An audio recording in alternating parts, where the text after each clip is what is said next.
नमस्कार मेरे प्यारे बच्चों, मैं शुभम पांडे कक्षा 7 की हिंदी अध्यापिका एसआरएन इंटरनेशनल स्कूल की ओर से आप सभी लोगों का स्वागत करती हूँ। तो बच्चों, आज हम लोग कबीर के दोहे नामक पाठ का अध्ययन करेंगे।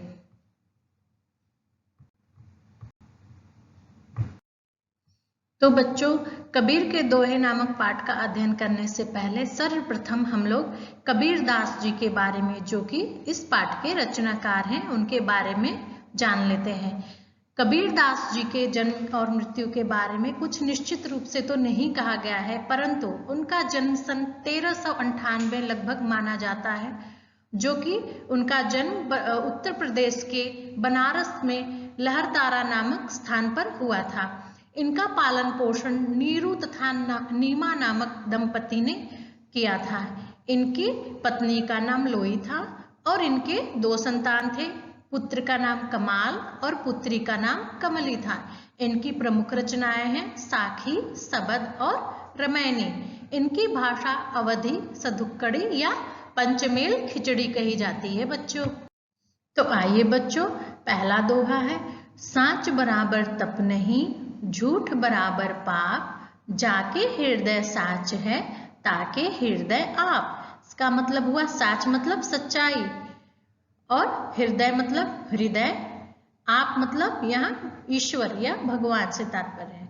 तो सच्चाई के बराबर कोई तपस्या नहीं है और झूठ बोलने के बराबर कोई पाप नहीं है। जिनके हृदय में सच्चाई है, उनके हृदय में ईश्वर वास करते हैं, भगवान का निवास स्थान होता है। इसलिए बच्चों, हमें कभी भी झूठ नहीं बोलनी चाहिए, सदैव सत्य बोलते रहना चाहिए। भले ही कोई भी विपदा आए, हमको झूठ नहीं बोलना चाहिए। तो आइए बच्चों, देखते हैं दूसरे दोहे में कबीरदास जी क्या कहते हैं। गुरु कुम्हार शीर्ष कुंभ है, गड़ी गड़ी काढ़े खोट, अंतर हाथ सहार दे, बाहर बाहे चोट। गुरु कुम्हार मतलब जो मिट्टी के घड़े इत्यादि पात्र बनाते हैं, उन्हें कुम्हार कहते हैं। शीर्ष का अर्थ हुआ यहाँ पे शिष्य, कुंभ का अर्थ है घड़ा, गड़े गड़ी काढ़ है, खोट, काढ़ है मतलब निकालना, खोट मतलब गलतियां, अंतर मतलब अंदर, और चोट मतलब चोट लगने को, चोट लगने से तात्पर्य है। तो इस दोहे का अर्थ हुआ कि गुरु जो है वो कुम्हार के समान है और शिष्य जो है घड़े के समान है। जिस प्रकार से कोई कुम्हार कोई मटका इत्यादि बनाता है, तो वो एक हाथ अंदर रखता है और एक हाथ मटके के ऊपर रखता है बाहर, और उसको थपथपा के उसमें से गलतियां निकालता है और अंतिम में बहुत ही सुंदर सा मटका बनाता है या घड़ा बनाता है। उसी तरह से गुरु भी होते हैं, अपने शिष्य की जो गलतियां होती हैं उनको कड़े अनुशासन में रख के, उनके गुण और दोष दोनों को बता के अंतिम में शिष्य की गलतियां निकालकर उन्हें एक अच्छा शिष्य बनाते हैं, उनके अंदर की गलतियों को दूर करते हैं, अंधकार को दूर करते हैं। इसलिए हमको अपने गुरु की बात को मानना चाहिए। कभी वो आप गलती करते हो, कोई गलत बात बोलते हैं, वो आपको डांटते हैं, तो उनकी बातों का बुरा नहीं लगना चाहिए। वो हमारी अच्छाई के लिए, वो हमको अच्छा बना रहे होते हैं, इसलिए वो हमको डांटते हैं। अब आगे कबीरदास जी कहते हैं, वृक्ष कबहु नहीं फल भखै, नदी न संचय नीर, परमारथ के कारणे साधुन धरा शरीर। वृक्ष कबहु नहीं फल भखै, भखै मतलब खाना। तो बच्चों, आप लोग देखे होंगे, वृक्ष यानी पेड़ कभी भी अपने फल को नहीं खाता है। और नदी न संचय नीर, नदी जो है वो कभी भी अपने पानी का संचय मतलब इकट्ठा करके नहीं रखती है, पीती नहीं है, वो दूसरे के ही काम आते हैं। वृक्ष में जो फल लगे होते हैं वो हम लोग खाते हैं, और जो पानी है उसका मनुष्य या पशु पक्षी इस्तेमाल करते हैं। उसी तरह से परमारथ, परमारथ मतलब दूसरों के काम के लिए ही साधुन मतलब सज्जन व्यक्ति अपने शरीर को धारण करते हैं। दूसरों के परोपकार के लिए ही, दूसरों के उपकार के लिए ही सज्जन व्यक्तियों का यहाँ धरती पर आवागमन होता है, यानी अपने शरीर को धारण करते हैं। इसलिए बच्चों, इस दोहे से हमें यह सीख मिलती है कि हमें दूसरों की भलाई भी करनी चाहिए, बस अपने ही बारे में नहीं सोचना चाहिए, सदैव दूसरे के बारे में, उनके हित के बारे में सोचना चाहिए। आगे के दोहे में है, बड़ा हुआ तो क्या हुआ, जैसे पेड़ खजूर, पंथी को छाया नहीं, फल लागे अति दूर। इसका अर्थ हुआ, अगर आप बहुत बड़े हैं, बहुत नामी व्यक्ति हो, लेकिन अगर आप किसी के काम नहीं आते हो तो उसका कोई मतलब नहीं हुआ। जैसे बड़ा हुआ खजूर का पेड़ बच्चों बहुत ऊंचाई में बहुत ही बड़ा होता है और उसमें फल जो लगे होते हैं वो बहुत ऊंचाई पे लगा होता है, इसलिए सामान्यतः एक सामान्य इंसान नहीं तोड़ सकता है और उसकी जो छाया भी होती है बहुत दूर होती है, इसलिए कोई अगर विश्राम वहां पे करेगा तो उसको छाया उसकी प्रदान वो नहीं कर पाएगा वो वृक्ष। इसलिए मतलब इस कहने का मतलब कि वो दूसरे के काम नहीं आता है।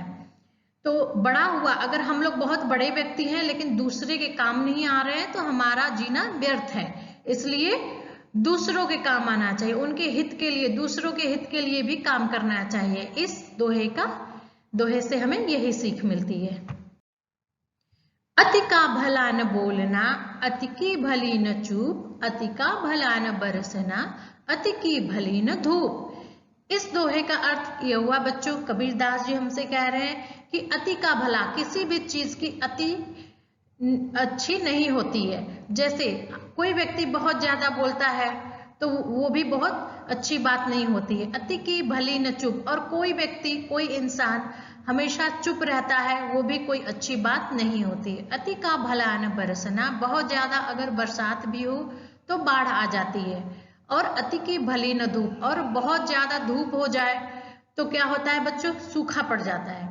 तो हम लोग देखते हैं कि किसी भी चीज की अति अच्छी नहीं होती, इसलिए हम लोग को समान भाव से रहना चाहिए अपनी जिंदगी में, किसी चीज की अति नहीं करनी चाहिए। इस दोहे से हमें यही सीख मिलती है। आगे के दोहे में कबीरदास जी कहते हैं, साईं इतना दीजिए जामे कुटुंब समाए, मैं भी भूखा न रहूं साधु न भूखा जाए। इस दोहे में कबीरदास जी कहना चाह रहे हैं कि साईं मतलब ईश्वर भगवान, इतना ही दीजिए हमें जिसमें कुटुंब मतलब परिवार समा जाए। परिवार से अर्थ यहाँ पे पूरा संसार से मतलब है, जिसमें मैं भी भूखा ना रहूं, मैं तो भूखा ना रहूं, हमारे परिवार के लोग भूखे न रहें, और साधु यानी कि सज्जन व्यक्ति भी आए, कोई कुछ हमसे मांगने आए तो हम लोग उनको भी दान में दे दें या उनकी आवश्यकताओं की पूर्ति कर दें। तो इतना साईं मतलब ईश्वर से कबीरदास जी मांग रहे हैं। आगे के दोहे में देखते हैं बच्चों कबीरदास जी क्या कहते हैं, निंदक नियरे राखिए आंगन कुटी छवाए, बिन पानी साबुन बिना निर्मल करे सुभाए। निंदक मतलब जो हमारी निंदा करता है, नियरे मतलब पास, रखिए मतलब रखना चाहिए। आंगन कुटी छवाए, आंगन होता है घर के बीचों बीच में आंगन बनाया जाता है, उसी आंगन का यहाँ पे उल्लेख किया गया है। कुटी मतलब आश्रम या फिर घर, छवाए मतलब बनाना, बिन पानी साबुन बिना निर्मल करे सुभाए। इस दोहे का अर्थ हुआ कि निंदक जो व्यक्ति हमारी निंदा करता है, हमारी बुराई करता है, उनको हमको अपने पास रखना चाहिए, हमको उनकी बातों का बुरा नहीं मानना चाहिए बच्चों। क्योंकि निंदक व्यक्ति जो होते हैं, हमारी निंदा कर रहे होते हैं, तो हमें ये पता चलता है कि हमें हमारे अंदर क्या कमियां हैं, इससे हम लोग अपनी कमियों को दूर कर सकते हैं। अगर बस कोई भी व्यक्ति हमारी बस अच्छाइयों को बताता रहे, बुराइयों को नहीं बताएगा, तो हमें नहीं पता चल पाएगा कि हमारे अंदर क्या बुराइयां व्याप्त है। ये निंदक व्यक्ति उसी तरह से काम करते हैं हमारे जीवन में, जैसे कि बिन पानी साबुन बिना पानी और साबुन के ही हमारा जो हृदय है वो निर्मल हो जाता है। कोई भी गंदगी दूर करने के लिए, शरीर की गंदगी दूर करने के लिए साबुन की आवश्यकता होती है और पानी की आवश्यकता होती है। उसी प्रकार हमारे अंदर जो बुराइयां व्याप्त है उसको दूर करने के लिए अगर कोई निंदक है तो वो हमारी बुराइयों को दूर कर सकता है। तो बच्चों ये सारे दोहे को आप लोग पढ़िए, समझिए और अपनी जिंदगी में जरूर उतारिए। धन्यवाद।